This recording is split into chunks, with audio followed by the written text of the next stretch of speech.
Hello everyone, in this video I'll be showing you a way of the Drunken Master Monk build guide in Baldur's Gate 3. This is in the patch 8 stress test. What's cool about this is you can punch targets and make them drunk. Whenever you're drunk, you have disadvantage on dexterity and charisma checks, which means you're less likely to succeed on things like fireball. However, if you're a Drunken Master Monk, you are not affected by the negative effects of being drunk, which is perfect. So this one's actually kind of interesting.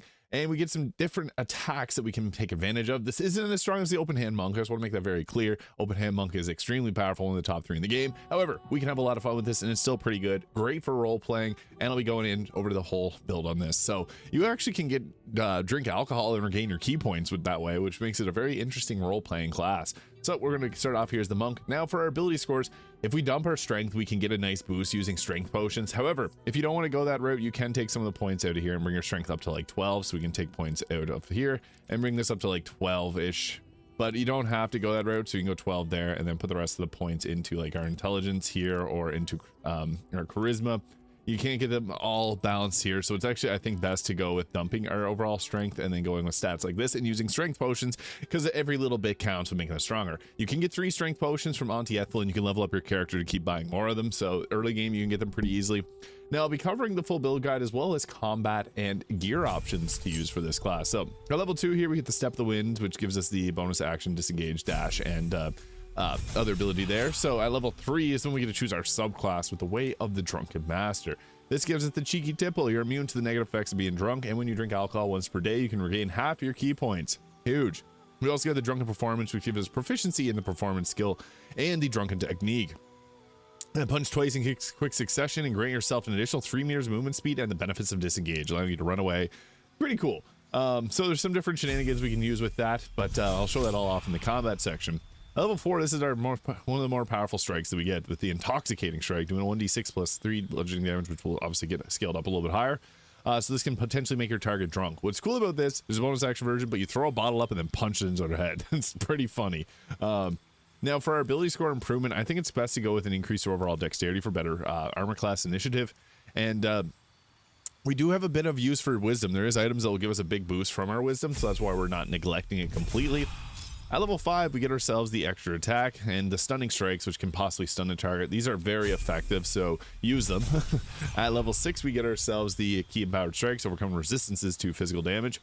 We also get the leap to your feet. When you're prone, standing up only uses 1.5 meters of your movement speed. And we have the redirect attack. You can use 1 key point as a reaction to use unarmed strike back at them. So when a creature misses you, and you can just attack back. So pretty effective.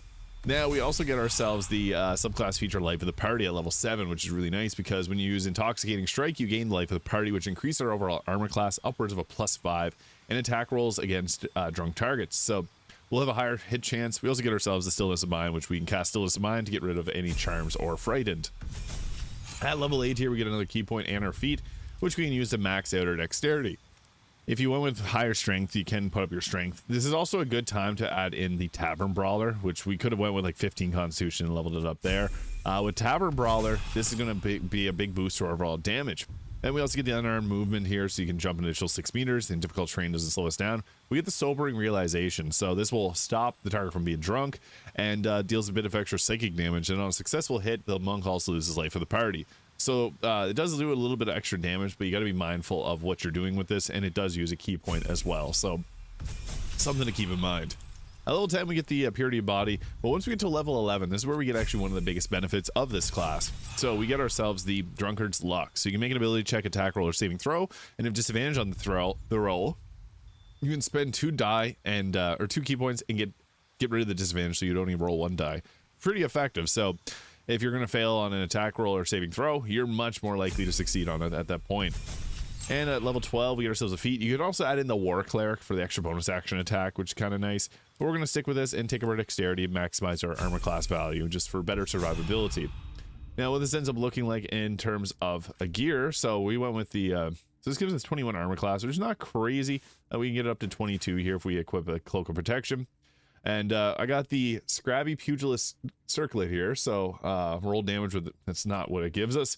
That's a strange little visual bug. I'm not sure why it's popping that, but your weapon and armed attacks deal additional 2 damage when surrounded by 2 or more foes. Don't know why it's doing that. Don't really have many mods installed. Weird. Armor class +1, saving throw +1 also works, but you can also go with the Vest of Soul Rejuvenation. So this will give us a +2 bonus to attack rolls, which is good for your overall survivability. Really, between the two of those, we have the Vest of Soul Rejuvenation to give ourselves additional healing when we succeed on a saving throw, and we can attack attackers that miss with an attack against us with the Greater Kashigo counter. And then also got the Boots of Uninhibited Kashigo here, which the wielder deals additional damage equal to a Wisdom modifier when unarmed strikes. It also boosts up their attacks to about 37 damage on an armed punch, and not bad. The Flurry of Blows is a little bit better, but you can see there, Drunken Technique's actually not bad. And then we also got ourselves the Gloves of Soul Catching to add additional 1d10 of force damage. However, early game, use whatever gloves that you got that can add additional damage riders to your attacks. There's a lot of different elemental versions. Highly recommend those. Now, I'm also going to add in the Hellrider Longbow to give us a +3 to our initiative, and the Ring of Protection for better armor class. Shadow Cloak Ring can give us an additional 1d4 of damage against lightly or heavily obscured targets. However, the Killer Sweetheart for the free crit's also nice, and we go with the Amulet of Greater Health. However, if you have the Sentient Amulet, this also has Key Restoration, which is quite nice, so you could go with that as well. And you always want to have alcohol on supply just so that you can buff your character up as well if you need to. So that's another nice thing you can have. Now, what this ends up looking like in terms of combat. And I guess here, just to start off, we'll go with the Drunken Technique to give ourselves additional movement speed and disengage, so we can go with these really cool attack animations. One of my favorite parts of these is the animations that you do before going into your attacks. I think they're hilarious. So let's go ahead here with this, and this will tick out the target, which is quite nice. Good way to start off there. Then we can also go with an Intoxicating Strike, which will give us a bonus to our armor class, so that's always really nice. Opposed to just doing a normal unarmed strike, we can go with the Intoxicating Strike here, giving us a nice boost to our damage. We went with the critical miss there, it sucks. But we can also make the unarmed attack as a bonus action as well. We'll go with another attempt here at getting the hit off, and I'll just roll the crit, because that's an annoying target. We now get the life of the party, increasing our overall armor class. We got 25 now, sitting nice with that. And I guess we got ourselves another attack that we can go with because we didn't use our action up. So let's go over and try to stack up our life of the party as much as possible. So 2 stacks there. We'll continue to push even further. We'll try to get this target drunk as well. And boom, that gave us just a +3 to armor class. We're now at 27 on EC, which is quite nice. And you also can just run around them too. So that's pretty useful. We also get ourselves a Soul Snare from a glove so we can even heal ourselves. Pretty effective, honestly, all things considered. It's not super overpowered, but it's strong. The only problem is, unlike the open hand, we don't have any area of effect, so when we're surrounded like this, our best bet is to just keep intoxicating as many targets as possible so we can boost up our armor class. We got lucky there. I guess if you have Call the Weak, a Lithid ability, you do have a slight version of the of something that's going to give you a nice boost to your overall area of effect, because we got the psychic damage off there. So I guess for right now, it's just about getting as many intoxicating strikes off as possible and trying to get as many drunk as possible. We now have a +2 our armor class again. Yeah, that's kind of the way of playing this right now.